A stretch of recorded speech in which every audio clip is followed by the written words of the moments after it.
Pantekosta heranlah, Pantekosta heranlah, ya api Pantekosta heranlah, ya api Pantekosta heranlah.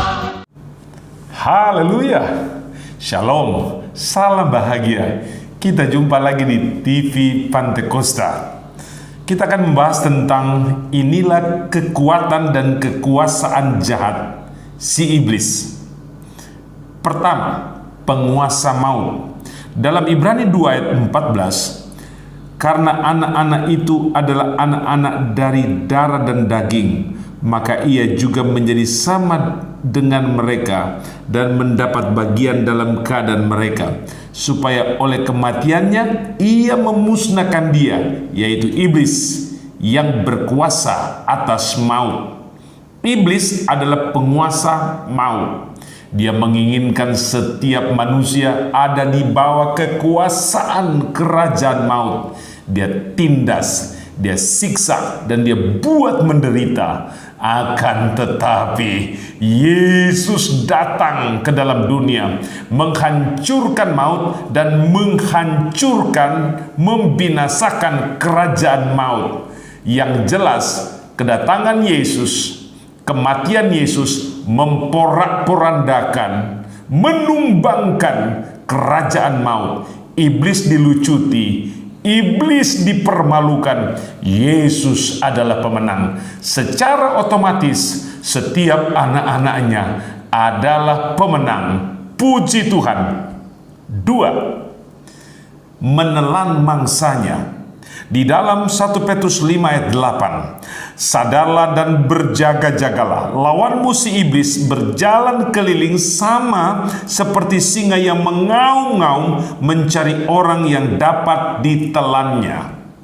Orang-orang percaya jangan lengah, harus bersiap diri, harus kuat, harus punya power, harus punya tenaga rohani. Karena iblis adalah seperti singa yang mengaum-ngaum. Dia buas, dia jahat, dia bengis dan rakus. Dia mencari anak-anak Tuhan yang lengah. Dia mau telan, dia mau cabik-cabik, dan dia mau hancurkan.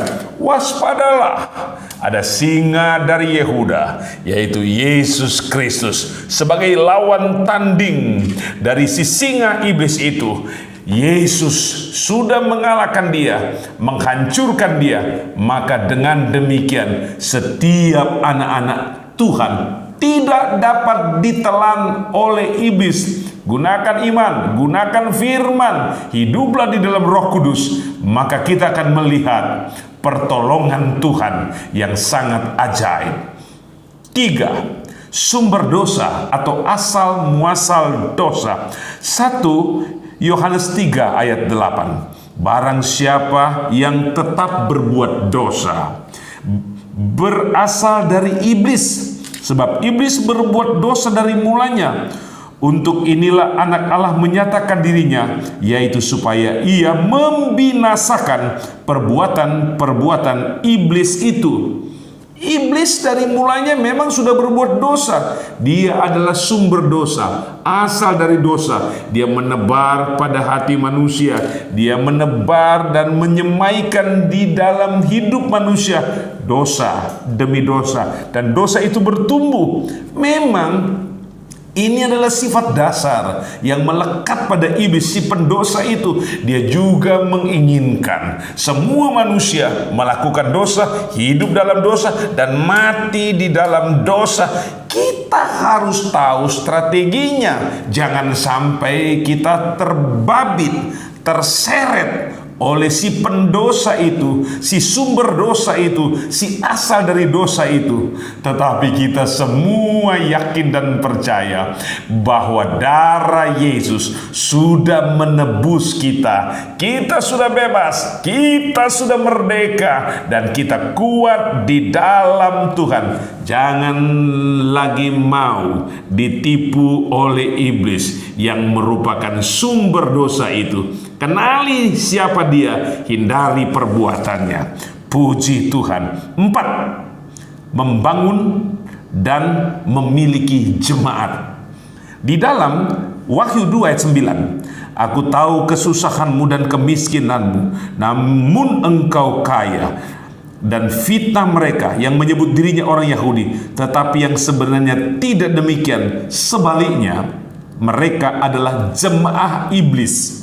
Iblis membangun kekuatan, dia menarik banyak orang, dia mempengaruhi banyak manusia untuk menjadi jemaatnya, di mana dia yang menjadi pendetanya, dia yang menjadi imamnya, dia yang menjadi penginjilnya, dia yang menjadi gembalanya, dia yang menjadi rasulnya, dan dia sekaligus menjadi Tuhannya.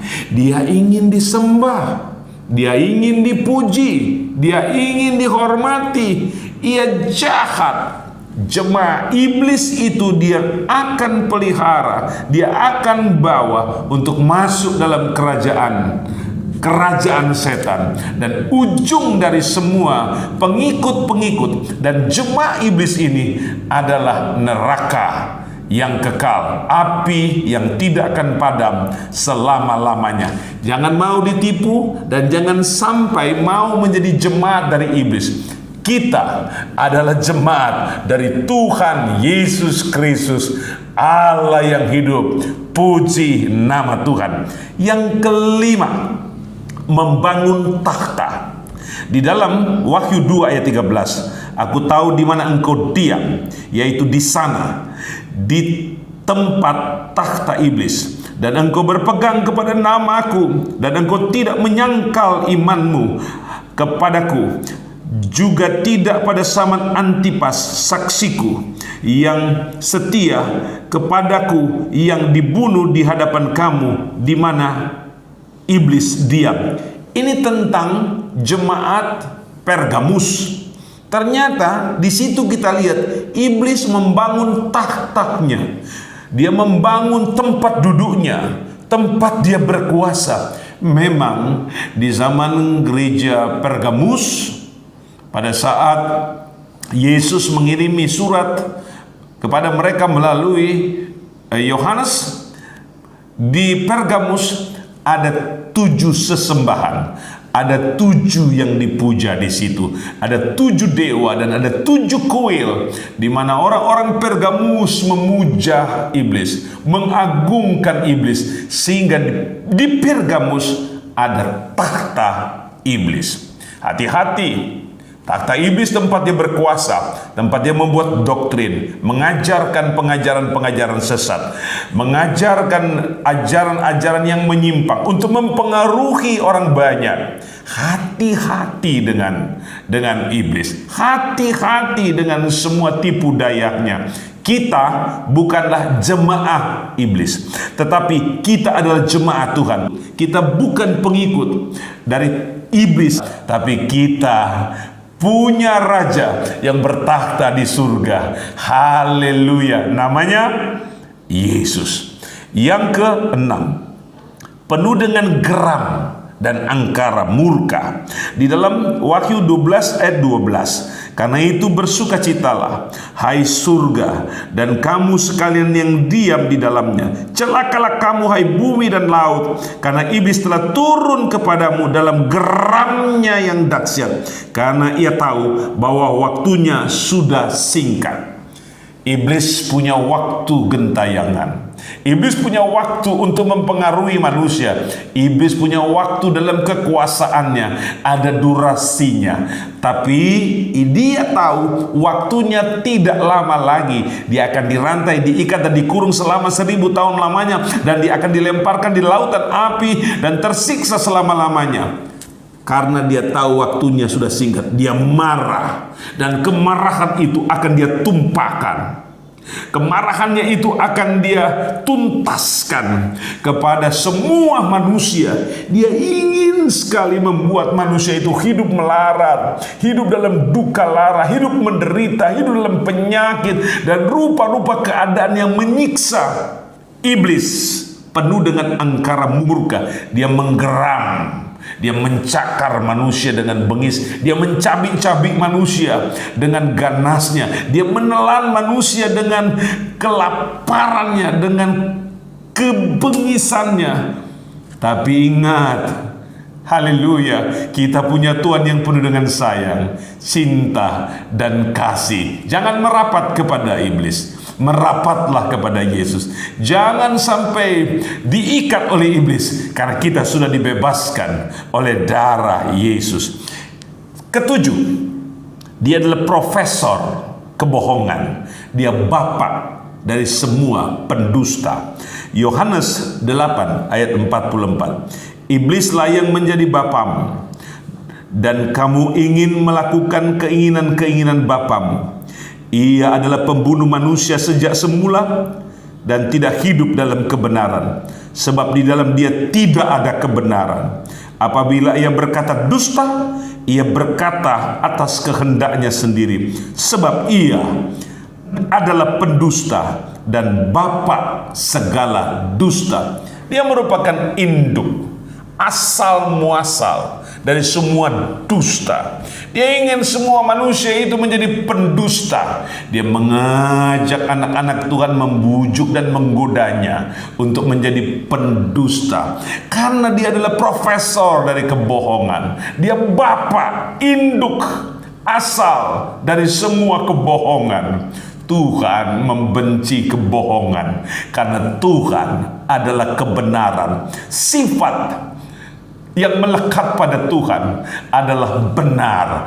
Atribut moral Tuhan adalah benar. Beda dengan iblis yang melekat padanya. Sifat dasar yang ada pada iblis itu bohong, dusta. Jangan terpancing dengan dia. Hiduplah dalam kebenaran, berjalanlah dalam kebenaran. Di ujung dari kebenaran ada kehidupan yang kekal di kerajaan yang benar, kerajaan surga.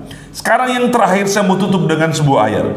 Inilah nasib dari iblis. Perhatikan dalam Wahyu pasal 20 ayat 10. Dan iblis yang menyesatkan mereka dilemparkan ke dalam lautan api dan belerang, yaitu tempat binatang dan nabi palsu itu, dan mereka disiksa siang malam sampai selama-lamanya.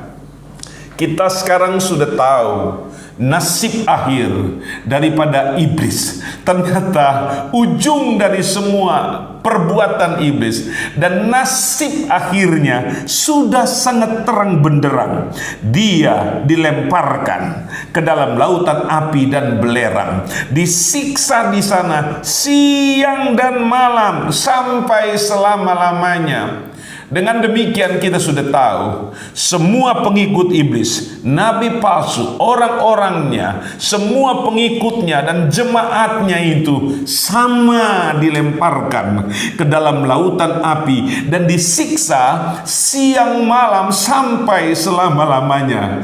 Kita punya pilihan yang tepat sekarang, yaitu Yesus yang akan membawa kita kepada tempat kekal bahagia selama-lamanya di dalam kerajaan surga. Puji Tuhan, Tuhan Yesus memberkati kita karena kita adalah pengikut-pengikut dari Tuhan Yesus Kristus. Haleluya, haleluya, amin.